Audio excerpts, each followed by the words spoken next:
Hello दोस्तों, कैसे हो आप? उम्मीद करता हूँ काफ़ी अच्छे होंगे और स्वागत करता हूँ मैं आपका अपने चैनल पर। तो दोस्तों, अभी अभी नोटिफिकेशन जारी किया है एमपी मध्य प्रदेश ने सब इंजीनियर पोस्ट के लिए। तो सब इंजीनियर पोस्ट के लिए नोटिफिकेशन जारी किया है। तो इसमें आपका एग्ज़ाम होने वाला है। तो एग्ज़ाम आपको पता है, हम भी जानते हैं कि हमारे पास ज़्यादा टाइम नहीं है। कम से कम 2 महीने आप मान के चलिए कि हमें इन 2 महीने में प्रिपरेशन भी करनी है इस एग्ज़ाम की और हमें क्रैक भी करना है, हमें सिलेक्शन भी लेना है इस पोस्ट पर। तो दोस्तों, इस वीडियो में मैं आपको बताने वाला हूँ कि जो आपका सिलेबस है, इस सिलेबस में जो टॉपिक है, सब्जेक्ट है कि किस सब्जेक्ट से कितने क्वेश्चन पूछे जाते हैं। ठीक है, ये जो मैं आपको बताने वाला हूँ, ये प्रीवियस ईयर एग्जाम पेपर जो होता है उसके अकॉर्डिंग मैं आपको बताने वाला हूँ। ठीक है, इसमें हम टेक्निकल को भी बताएंगे कि आपको किस एग्जाम के सिलेबस को आपको फॉलो करना है। ठीक है, तो स्टार्ट करते हैं हम सबसे पहले अपनी वीडियो को। देखिए, टोटल मार्क्स यानी 200 क्वेश्चन आपसे पूछे जाएंगे। सब जानते हैं 200 क्वेश्चन पूछे जाएंगे 100 नंबर का, यानी 100 क्वेश्चन उसमें टेक्निकल होंगे और 100 क्वेश्चन आपके उसमें नॉन टेक्निकल होने वाले हैं। ये आप भी जानते हैं और हम भी जानते हैं। जी, हो गई है बात क्लियर। ठीक है, अगर हम नॉन टेक्निकल की बात करें, अगर हम बात करते हैं तो इसमें कौन कौन से सब्जेक्ट आपसे पूछे जाएंगे। एप्टीट्यूड पूछा जाएगा, रीजनिंग पूछा जाएगा, हिंदी पूछा जाएगा, इंग्लिश पूछा जाएगा, जनरल साइंस, बेसिक कंप्यूटर और जीएस। तो ये सब्जेक्ट पूछे जाएंगे आपसे। तो अब बात करते हैं कि कितने क्वेश्चन इन सब्जेक्ट से पूछे जा सकते हैं। ठीक है, तो कितने क्वेश्चन पूछे जा सकते हैं। देखिए, अगर मैं एप्टीट्यूड की बात करूं तो 15 क्वेश्चन आपके इससे पूछे जाएंगे। रीजनिंग हो गई, हिंदी हो गई, इंग्लिश हो गई, तो 15-15 क्वेश्चन आपके इन सब्जेक्ट से पूछे जाने वाले हैं। जनरल साइंस इसमें 10 नंबर की पूछी जाती है। बेसिक कंप्यूटर जो है इसमें 15 नंबर का पूछा जाता है। एक बात जरूर ध्यान रखना, जो बेसिक कंप्यूटर है,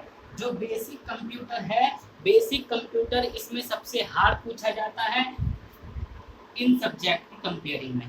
ठीक है, अगर मैं इन सब्जेक्ट कंपेयर करूं तो इनकी जो बेसिक कंप्यूटर के क्वेश्चन होंगे इनका लेवल अच्छा होता है, काफ़ी हार्ड होते हैं, क्योंकि ज़्यादातर इसमें क्या है, एमएस ऑफिस से क्वेश्चन दे दिए जाते हैं। ठीक है, तो इसलिए पेपर हार्ड होता है। पेपर नहीं, ये बेसिक कंप्यूटर का जो सब्जेक्ट है इसमें जो क्वेश्चन पूछे जाएंगे ये थोड़े हाई लेवल यानी अच्छे लेवल के होने वाले हैं। तो इसकी प्रिपरेशन आपको अच्छी से करनी है। किसी किसी स्टूडेंट के लिए ये ही कंप्यूटर का जो सब्जेक्ट होगा, या तो ऐसा होगा जो सिलेक्शन दे के जाएगा, या ऐसा होगा जो आपको सिलेक्शन से बाहर निकालेगा। ये बात ध्यान रखना आप। ठीक है, तो जीएस। ठीक, अब बात करते हैं कि जो ये हो गया हमारा जी 100 नंबर का हमारा। ठीक है, इस तरीके से डिवाइड हो गया है कि इतने इतने क्वेश्चन पूछे जाएंगे। अब बात करते हैं कि सेफ स्कोर क्या रहेगा इसमें। अगर हम टारगेट की बात करें तो आप टारगेट ना 70 लेके चले कि 100 में से 70 मेरे होने चाहिए, तभी मैं सिलेक्शन के करीब रहूँगा, नहीं तो मैं दूर भी हो सकता हूँ। ठीक है, तो ये बात आपको क्लियर हो गई। देखो, एक बात मैं आपको और बताता हूँ। ठीक है, ये अभी मैं आपको बताने वाला हूँ, एक बात और बताता हूँ आपको। देखिए, किसी भी एग्जाम को अगर आपको क्रैक करना है ना, तो 3 बातों की जानकारी आपको होनी चाहिए उस एग्जाम के बारे में। कौन कौन सी? देखिए, सबसे पहले आपको पता होना चाहिए उस एग्जाम का पैटर्न। एग्जाम पैटर्न क्या है जी? ठीक, एग्जाम पैटर्न क्या है उस। दूसरा, सिलेबस। थर्ड नंबर पे कौन सा है? हमारा टाइम। टाइम टाइम से मेरा मतलब ये है कि हमारा एग्जाम कितने समय बाद है, हमारे पास प्रिपरेशन करने के लिए कितना टाइम बचा हुआ है। ठीक है, तो ये 3 बातों की जानकारी आपको होनी चाहिए। अगर आप इन तीनों चीजों को एक साथ लेके चलोगे तभी आप सिलेक्शन के करीब होते हैं। ठीक है, तभी आप सिलेक्शन के करीब होते हैं। आप बताइए कि इस एग्जाम के लिए हमारे पास ये तीनों चीज हम जानते हैं। एग्जाम पैटर्न पता है हमें जी, पता है 200 नंबर का पूछा जाएगा पेपर, 100 नंबर का टेक्निकल होगा, 100 नंबर का होगा नॉन टेक्निकल। सिलेबस पता है जी, ये भी पता है, नोटिफिकेशन में मेंशन किया गया है नॉन टेक्निकल सिलेबस को। ठीक है, टाइम जी, हाँ जी, टाइम भी हमें पता है कि हमारा एग्जाम इस डेट को होने वाला है, इस डेट को होगा एग्जाम। बात क्लियर हो गई, आगे चलते हैं।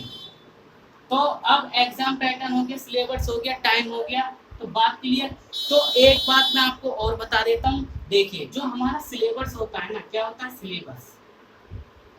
जो हमारा सिलेबस है इनवर्सली प्रोपोर्शनल होता है टाइम पे। ये मान के चला जाता है कैसे, अगर टाइम को आप बढ़ाओगे ना तो सिलेबस आपका ऑटोमेटिक कम होगा। टाइम बढ़ाने का मतलब मेरा ये है कि टाइम से ये मतलब है मेरा कि आप अपनी प्रिपरेशन को कितना टाइम दे रहे हो। जितना ज़्यादा आप अपनी प्रिपरेशन को टाइम दोगे उतना ज़्यादा उतनी जल्दी से आप अपने सिलेबस को कवर करोगे और उतनी अच्छी तरीके से आप उसका रिवीजन करोगे और उसके बाद आप अपने प्रैक्टिस सेट यानी MCQ भी लगाओगे, प्रीवियस क्वेश्चन भी लगा पाओगे क्योंकि हमारे पास बच जाएगा टाइम। तो ये आपको पता होना चाहिए, ठीक है। बात क्लियर हो गई। देखो ये भी डाउट है स्टूडेंट के मन में कि इसमें एलिजिबल कौन है। इसका जो एग्जाम लेवल होगा ना पेपर का वो भी मैं आपको बताता हूँ। देखिए इसमें हमें पता है कि मिनिमम क्वालिफिकेशन क्या रखी गई है जी, मिनिमम क्वालिफिकेशन हमारी डिप्लोमा है। क्या रखी गई है? डिप्लोमा है। लेकिन आपको पता होना चाहिए इसमें बीटेक वाले स्टूडेंट भी अलाउ हैं, बीटेक वाले भी इस एग्जाम में बैठेंगे और बीई वाले भी इस एग्जाम में बैठेंगे, ठीक है। अब कोई स्टूडेंट कह रहा होगा सर कैसे, ये हमने नोटिफिकेशन पढ़ा है, नोटिफिकेशन में कहीं भी ऐसा मेंशन नहीं है कि सर कि हायर जो बीटेक स्टूडेंट है और बीई स्टूडेंट है ये एलिजिबल है। देखो जो मध्य प्रदेश होता है ना ये एक गजेटेड ऑफिशियल नोटिस भी जारी करता है, ठीक है, नोटिस भी जारी करता है। उस नोटिस में ये लिखा होता है कि जो सब इंजीनियर के द्वारा, जो MP सब इंजीनियर के द्वारा वैकेंसी निकाली जाएंगी उन वैकेंसी में हायर क्वालिफिकेशन वाले स्टूडेंट हैं वो एलिजिबल होंगे। और ये मैं बात कर रहा हूँ इंजीनियर के लिए, ठीक है, इंजीनियर के लिए ये मैं बात कर रहा हूँ। तो और मिनिमम क्वालिफिकेशन आपको पता है कि मिनिमम क्वालिफिकेशन दी है तो इसका मतलब हायर भी अप्लाई कर सकते हैं, ये भी आप कॉमन सेंस, ठीक। तो ये हो गया आपका है। तो इसके ये आपको पता होना चाहिए। अब हमारे पास टाइम कितना बचा है? ज़्यादा टाइम नहीं है, 2 महीने आपके पास है। इस 2 महीने में हमें सब कुछ करना है, ठीक है। अब बात करते हैं, देखिए नॉन टेक्निकल हमें पता है 15 नंबर एप्टीट्यूड, रीजनिंग, हिंदी और इंग्लिश।